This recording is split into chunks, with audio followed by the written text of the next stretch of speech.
नमस्कार दोस्तों, मैं Sarita Kumari verbs study channel में आप सभी का स्वागत करती हूं। आइए दोस्तों, सीटेट या एस्टेट जीके का क्लास हम लोग पढ़ रहे थे, जिसके अंतर्गत डाइवर्सिटी चैप्टर का अध्ययन हम लोग कर रहे थे। इसमें डाइवर्सिटी चैप्टर के बारे में हम लोगों ने पढ़ा कंसेप्चुअल और फैक्चुअल क्वेश्चन को। अब डाइवर्सिटी चैप्टर से कुछ इम्पोर्टेंट क्वेश्चन बाकी है केरल से संबंधित, और अभ्यास प्रश्न को भी पढ़ेंगे ताकि थ्योरी का रिवीजन हो जाए। जिन लोगों ने क्लास 1, 2, 3 नहीं पढ़ा है, डिस्क्रिप्शन में इसका लिंक दिया हुआ है, सिलेबस भी दिया हुआ है। दोस्तों, ये क्लास 4 होगा, तो यहाँ पर सीटेट या एस्टेट जीके का होल सिलेबस कवर कराया जाएगा। आप लोग वीडियो को कंटिन्यूसली देखिए और पूरा देखिए, तभी जाके फ़ायदा मिलेगा। तो चलिए स्टार्ट करते हैं। केरल से संबंधित महत्वपूर्ण तथ्य हैं कुछ, जो सीटेट या एस्टेट जीके में बहुत ही इम्पोर्टेंट है। तो चलिए देख लेते हैं। पहला है, केरल के पूर्व में स्थित पहाड़ियाँ मसाले जैसे काली मिर्च, लौंग, इलायची आदि के लिए प्रसिद्ध है। यानी केरल के पूर्व में जो पहाड़ी है वो किस चीज़ के लिए प्रसिद्ध है? मसाले के लिए प्रसिद्ध है। मसाले में भी कौन से? काली मिर्च, लौंग, इलायची के लिए। भारत में सबसे पहले अरबी व यहूदी व्यापारी जो है केरल आए थे। कौन आए थे सबसे पहले? अरबी और यहूदी व्यापारी केरल आए थे।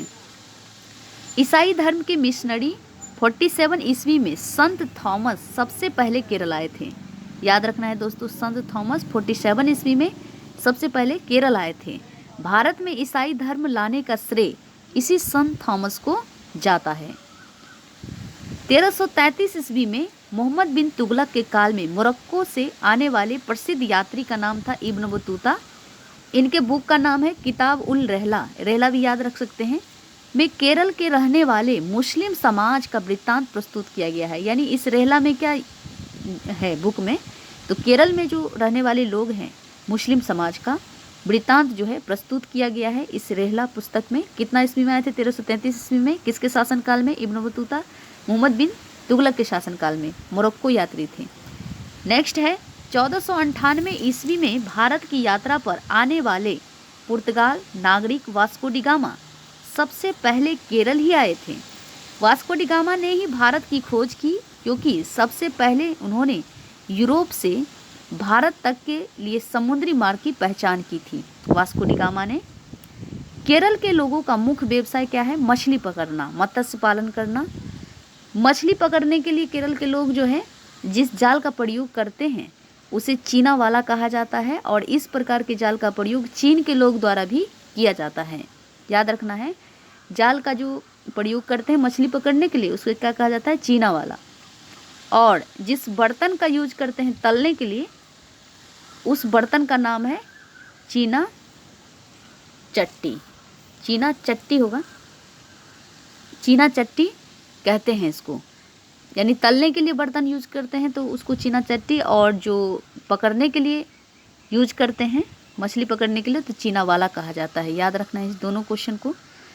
और यहाँ के लोगों का, केरल के लोगों का मुख्य भोज पदार्थ क्या? मछली, सब्जी, चावल, ये सब भोज पदार्थ हैं।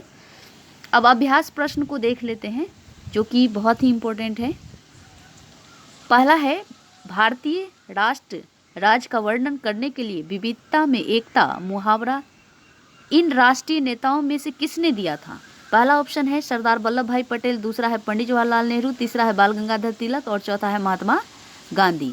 तो इसका सही आंसर होगा पंडित जवाहरलाल नेहरू। हम लोगों ने थ्योरी में भी पढ़ा था। पंडित जवाहरलाल नेहरू ने भारत की खोज नामक पुस्तक में, अपनी पुस्तक में विविधता में एकता विचारधारा को दर्शाया है। विविधता में एकता विचारधारा के बारे में बताया है। नेक्स्ट क्वेश्चन है, विविधता के संदर्भ में निम्न कथनों पर विचार कीजिए। तो आइए कथन पे विचार करते हैं। पहला कथन है, विविधता का अर्थ मनुष्यों के बीच वंशानुक्रम आधार पर भाषाई, सांस्कृतिक, धार्मिक विभिन्नता से है। ये बात सही है। विविधता भौगोलिक स्थिति से भी बढ़ती जाती है, ये भी बात सही है। तो इसका सही आंसर कौन सा हो जाएगा? ए नंबर ऑप्शन है केवल एक, बी नंबर है केवल बी, और सी नंबर ऑप्शन है ए और बी दोनों। तो यही होगा, सी नंबर सही आंसर हो जाएगा। नेक्स्ट क्वेश्चन है, भारत में असमानता का मुख्य कारण क्या है? पहला ऑप्शन है जाति, दूसरा है लिंग, तीसरा है गरीबी और चौथा है धर्म। तो असमानता का कारण जो है गरीबी है, सबसे बड़ा कारण गरीबी है। मुख्य कारण के बारे में पूछा है तो गरीबी है, वैसे तो बहुत सारा कारण है लेकिन मुख्य कारण के बारे में जब पूछे तो गरीबी होगा इसका आंसर। नेक्स्ट है, भेदभाव निम्न में से कितने प्रकार के हो सकता है? व्यक्तिगत भेदभाव और संस्थागत भेदभाव दोनों हो सकता है, व्यक्तिगत भी और संस्थागत भी, इसीलिए आंसर होगा सी, ए और बी दोनों। नेक्स्ट है, भारतीय संविधान की कौन सी अनुसूची भाषाओं से संबंधित है? 8वीं अनुसूची, अनुसूची 10, अनुसूची 11, अनुसूची 12। तो इसका सही आंसर होगा ए नंबर 8 अनुसूची में 22 भाषा का वर्णन किया गया है।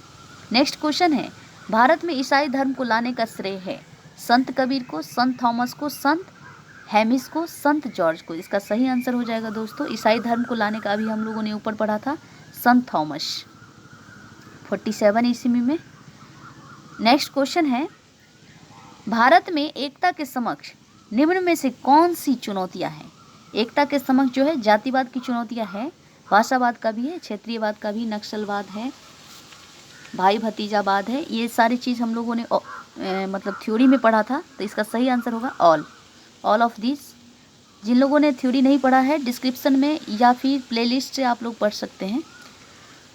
सबसे बड़ा तटीय राज्य है गुजरात, महाराष्ट्र, केरल, आंध्र प्रदेश।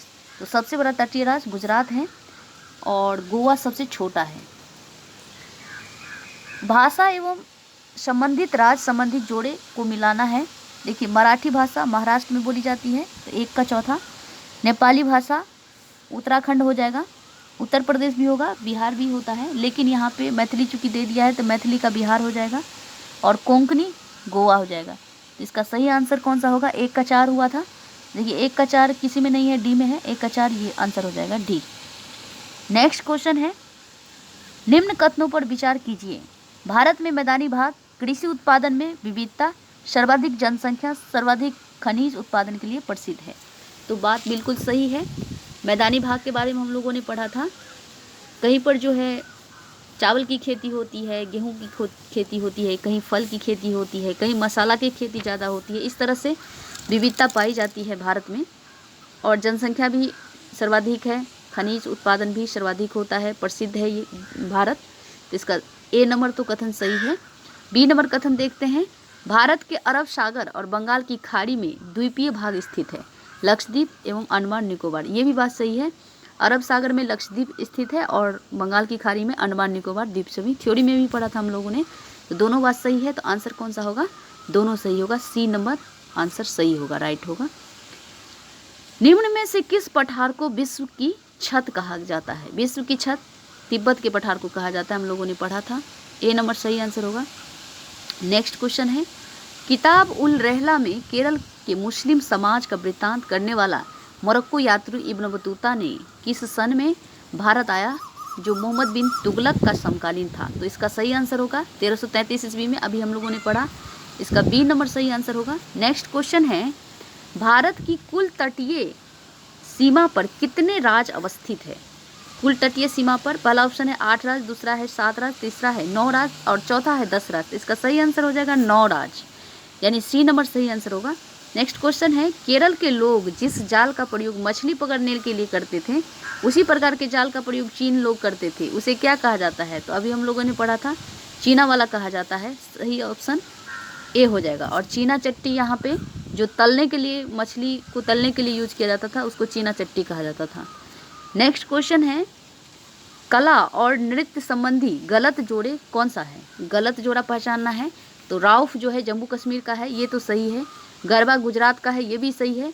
कुचिपुड़ी आंध्र प्रदेश का है, ये भी सही है। कथक केरल का है, ये गलत है, केरल का कथकली होता है और कथक जो है उत्तर भारत का है। तो इसका सही आंसर हो जाएगा डी, क्योंकि ये गलत है। नेक्स्ट क्वेश्चन है, सांप्रदायिकता से अभिप्राय है।